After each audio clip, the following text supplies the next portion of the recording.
మేము ఈ house owner అండి, మా మదర్ హౌస్ ఓనర్, ఆవిడకి రెంట్లు ఇవ్వట్లేదు, 6 నెలల నుంచి ఇవ్వట్లేదండి. కోర్టులో వేసారు రెంట్లు అడిగినందుకు.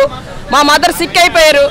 వీళ్ళు ఇలా అన్యాయం పాల్పడతారండి. ఎక్కడ పడితే అక్కడ డబ్బులు అప్పులు తీసుకుంటారు, డబ్బులు అప్పులు కూడా చెల్లించరండి వీళ్ళు.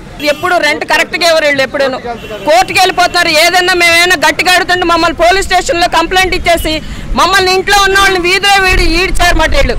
అది తప్పండి, తప్ప. మేము అద్దె అడగడం తప్ప. 2 సంవత్సరాలు బట్టి అవుతుందండి ఇలాగా. కోర్టు ఏమన్నట్టు పోలీస్ స్టేషన్కి వెళ్ళి కంప్లైంట్ ఇచ్చేస్తారు. నా మీద కంప్లైంట్ ఇచ్చారు, మా ఆయన మీద కంప్లైంట్ ఇచ్చారు. మా పోలీసులు మేనేజ్ చేసేస్తున్నారు అక్కడ 4th టౌన్ పోలీస్ స్టేషన్లో. మేమేం చేయలేకపోతున్నాం, మేము మామూలు మనుషులు. ఇక్కడ యుగంధర్ అనేవాడు ఉన్నాడండి. యుగంధర్ అనేవాడు కూడా ఇక్కడ మేనేజరు. ఆడు చేస్తున్నాడు మెయిన్గాను. అక్కడి నుంచి చేస్తున్నాడు అన్నమాట.